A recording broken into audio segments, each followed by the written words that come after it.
Assalamualaikum warahmatullahi wabarakatuh dan selamat sejahtera saya ucapkan. Saya Hani Nazira binti Mahdi, nombor matrik S63369, jurusan Sarjana Muda Pengurusan Pengajian Polisi daripada kelas Dr. Latifah Abdul Ghani, ingin membentangkan tugasan individu saya yang bertajuk Kemerosotan Nilai Integriti dalam Perkhidmatan Awam di bawah tema Perkhidmatan Awam.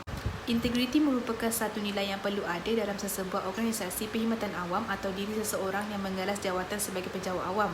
Nilai integriti juga merupakan satu nilai yang boleh melambangkan disiplin seseorang penjawat awam atau organisasi perkhidmatan itu sendiri. Integriti merupakan nilai yang paling atas bagi amanah, nilai murni dan moral yang baik. Justru, penjawat awam yang mengamalkan nilai ini ianya dapat membebaskan diri mereka daripada melakukan kesalahan seperti rasuah, penyelewengan kuasa dan sebagainya.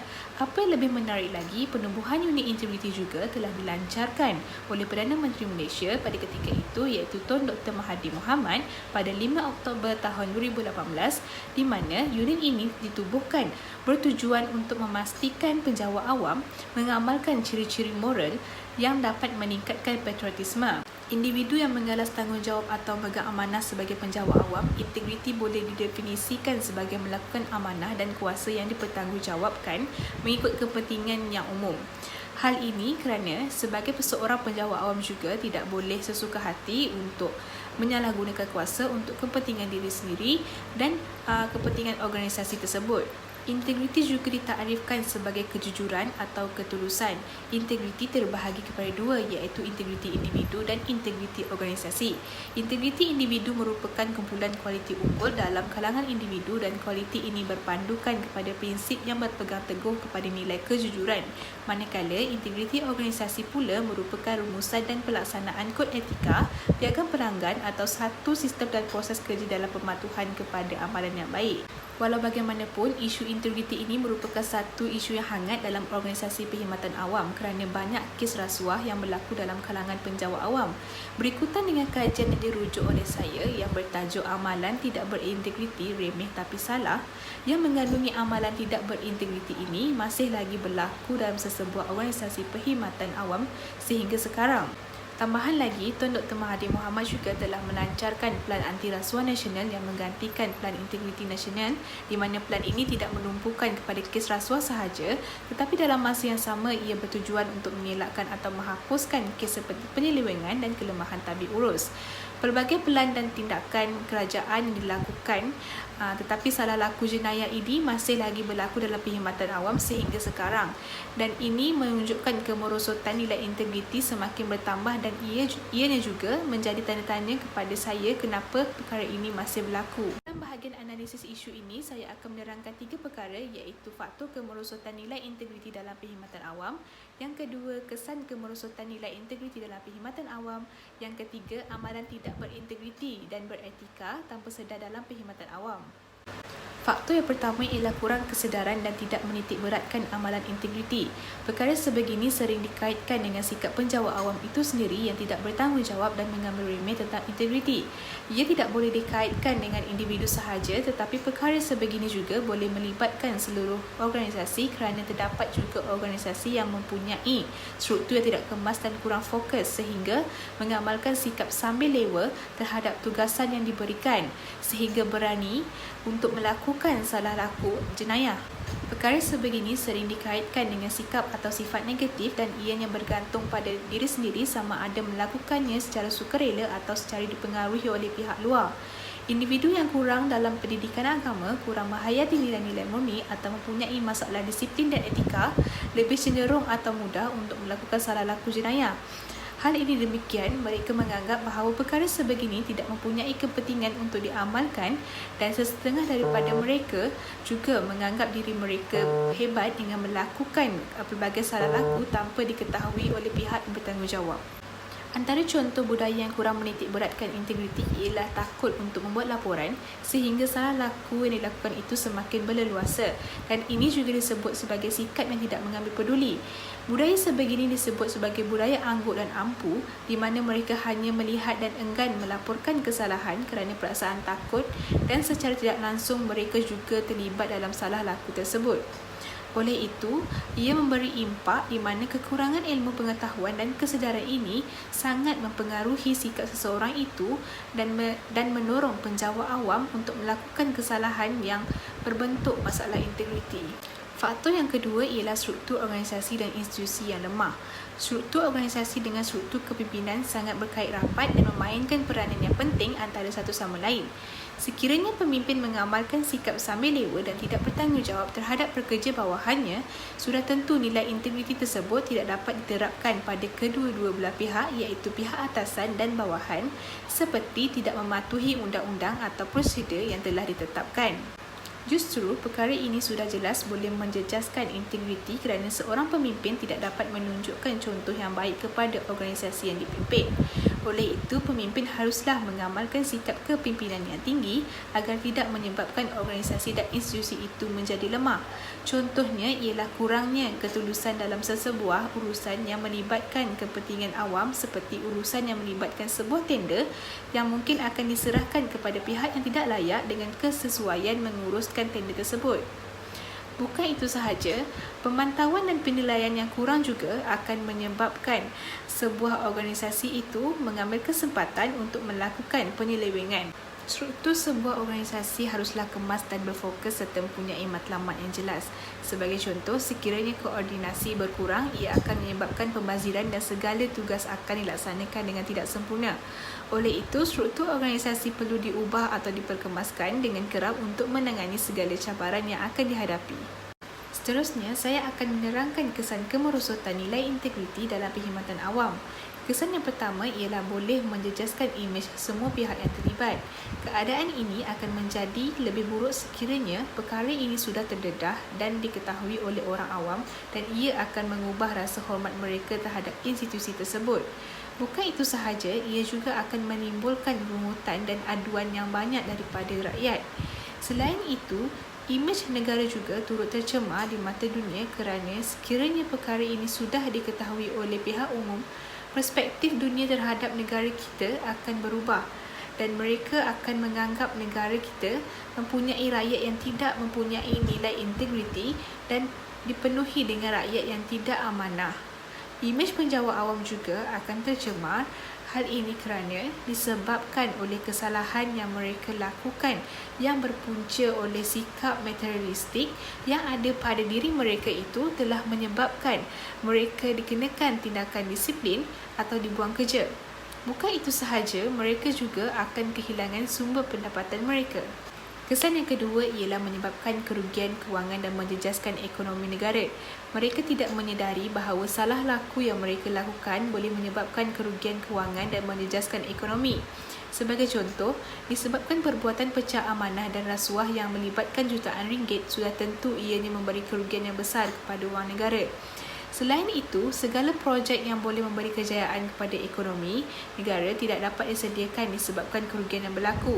Organisasi yang terlibat dengan penyelewengan kewangan ataupun isu rasuah ini haruslah membayar ganti rugi atas wang yang telah digunakan.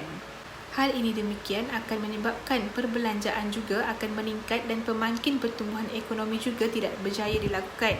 Selain itu, disebabkan isu ini juga ia akan menyebabkan pelabur asing enggan untuk membuat pelaburan di negara kita. Ini merupakan antara amalan tidak berintegriti dan beretika tanpa sedar dalam kalangan penjawat awam. Yang pertama adalah rasuah. Gejala rasuah ini merupakan satu gejala yang tiada penghujung dan sentiasa berlaku dalam kalangan masyarakat, tidak mengira umur, bangsa dan agama. Apa yang lebih mengejutkan lagi, golongan yang berjawatan tinggi juga sering terlibat dengan gejala rasuah dan ianya merebak kepada golongan pekerja bawahan. Berdasarkan statistik SPRM pada bulan Januari hingga April tahun 2022, seramai 115 orang terlibat dengan kes rasuah. Malaysia juga mengalami kejatuhan kedudukan dalam indeks persepsi rasuah CPI dunia apabila Malaysia berada di kedudukan yang ke-62 dan Malaysia juga menjadi antara 80 buah negara yang memiliki isu rasuah yang disklasifikasikan tinggi. Yang kedua adalah gangguan seksual, di mana gangguan seksual ini terbahagi kepada beberapa jenis, iaitu seksual secara lisan, seksual secara isyarat iaitu bukan lisan, secara visual, secara psikologi dan secara fizikal. Perbuatan gangguan seksual ini juga sering berlaku di tempat kerja sama ada di sektor awam maupun swasta. Gangguan seksual ini bukan suatu isu yang kita patut ambil mudah, kerana gangguan seksual ini merupakan suatu gejala yang negatif dan ianya juga sering berlaku di mana ianya boleh memberi kesan yang buruk kepada mangsa. Kesan daripada gangguan seksual ini juga boleh menjejaskan perkembangan psikologi dan fizikal mangsa. Walau bagaimanapun, gangguan seksual ini bukan sahaja terjadi dalam kalangan wanita, bahkan golongan lelaki juga terlibat menjadi mangsa. Seperti yang dinyatakan oleh Timbalan Menteri Pembangunan Wanita, Keluarga dan Masyarakat iaitu Han Nayo, didapati sebanyak 47 kes gangguan seksual telah dilaporkan yang melibatkan penjawat awam. Hal ini demikian mengukuhkan lagi bahawa kemerosotan nilai integriti dalam perkhidmatan awam amat serius dan perlu diberi perhatian. Yang ketiga ialah pengurusan masa yang tidak teratur. Pengurusan masa itu boleh melambangkan tahap disiplin seseorang. Akan tetapi, budaya tidak mementingkan pengurusan masa dalam kalangan pekerja bukan suatu perkara yang asing. Hal ini demikian, kebanyakan daripada mereka tidak mengambil berat atau tidak cakna terhadap isu ini. Antara contoh perbuatan yang tidak beretika dalam pengurusan masa adalah datang lambat daripada waktu yang telah ditetapkan, lambat menghadiri mesyuarat atau lambat menghantar tugasan yang telah diberikan dan tidak mengikut tarikh yang telah ditetapkan. Bukan itu sahaja, kebanyakan daripada mereka mengamalkan satu trend di mana mereka pulang awal daripada waktu kerja. Perkara ini menunjukkan nilai integriti mereka sangat rendah dan tidak mengamalkan kod etika pekerjaan yang betul. Yang keempat ialah penyebaran berita atau maklumat palsu. Penyebaran berita atau maklumat palsu ini sudah menjadi trend dalam kalangan masyarakat di negara kita. Lebih-lebih lagi, segala maklumat boleh didapati dan dikongsi dengan menggunakan hujung jari sahaja. Perkara sebegini masih berlaku dalam kalangan masyarakat di negara kita adalah disebabkan sikap mereka yang malas membaca dan mencari sumber yang betul. Oleh itu, sebagai seorang penjawat awam haruslah berhati-hati menggunakan platform media sosial kerana setiap penjawat awam membawa nama ataupun imej sesebuah organisasi. Sekiranya seorang penjawat awam itu melakukan perkara ini dan ianya diketahui oleh masyarakat luar, secara tidak langsung ia akan mengubah pandangan masyarakat terhadap organisasi perkhidmatan awam. Penjawat awam yang terlibat dalam kes penyebaran maklumat palsu haruslah dikenakan tata tertib dan organisasi itu juga boleh dikenakan tindakan undang-undang. Oleh itu, sebagai seorang penjawat awam yang beretika, ia menjadi satu amanah yang besar untuk tidak melakukan mana-mana penyebaran maklumat palsu kepada orang ramai demi menjaga nama baik organisasi perkhidmatan awam. Dalam menyelesaikan satu isu atau masalah, haruslah mempunyai cara atau langkah untuk mengatasi masalah tersebut. Beberapa cadangan yang saya ingin kemukakan untuk mengatasi isu ini.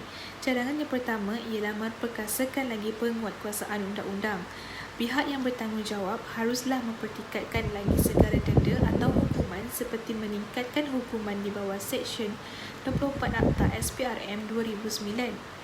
Selain itu juga, penjara atau denda disarankan supaya hukuman sebat, pemulauan dan ancaman juga dimasukkan dalam peruntukan tersebut. Bukan itu sahaja, isu ini juga haruslah dibawa ke dalam parlimen untuk dibicarakan. Hal ini kerana isu integriti ini merangkumi semua pihak, tidak mengira sama ada pihak atasan maupun bawahan, kerana pihak atasan juga turut terlibat dalam melakukan amalan tidak berintegriti ini.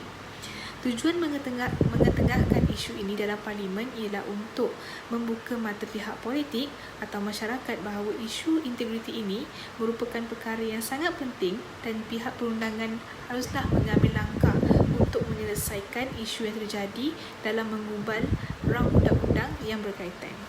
Cadangan yang seterusnya ingin saya kemukakan ialah pendidikan secara berterusan. Pendidikan merupakan salah satu cara yang efektif dalam usaha mempertingkatkan nilai integriti dalam seseorang. Dengan adanya sistem pendidikan ini, pihak organisasi perkhidmatan awam boleh mengadakan kursus atau latihan kepada penjawat awam dengan kerap. Contohnya, seperti kursus kenaikan pangkat di mana semakin tinggi jawatan tersebut, semakin tinggilah nilai integriti itu harus diamalkan. Pendidikan agama juga haruslah diterapkan juga dalam sektor perkhidmatan awam. Hal ini kerana kurang pengetahuan dalam ilmu agama juga menjadi faktor kemerosotan nilai integriti. Bukan itu sahaja, pendidikan berkaitan dengan nilai integriti juga haruslah diadakan di sekolah atau institusi pengajian tinggi kerana perkara ini haruslah didedahkan dengan lebih awal agar mereka dapat mempraktikkan nilai integriti itu pada masa akan datang. Kesimpulannya, integriti merupakan satu nilai yang mempunyai kualiti terbaik yang wujud secara holistik dan padu dalam diri penjawat awam dalam sebuah organisasi. Walau bagaimanapun, isu kemerosotan nilai integriti dalam perkhidmatan awam ini haruslah diberi perhatian kerana isu ini terjadi sehingga sekarang. Sekiranya isu ini tidak dibendung, ia boleh menjejaskan kepercayaan dan pandangan masyarakat terhadap organisasi perkhidmatan awam. Akhir sekali, pengurusan integriti sangatlah penting dan haruslah didedahkan dan disemai dalam diri penjawat awam dan organisasi perkhidmatan awam. Sekian, terima kasih.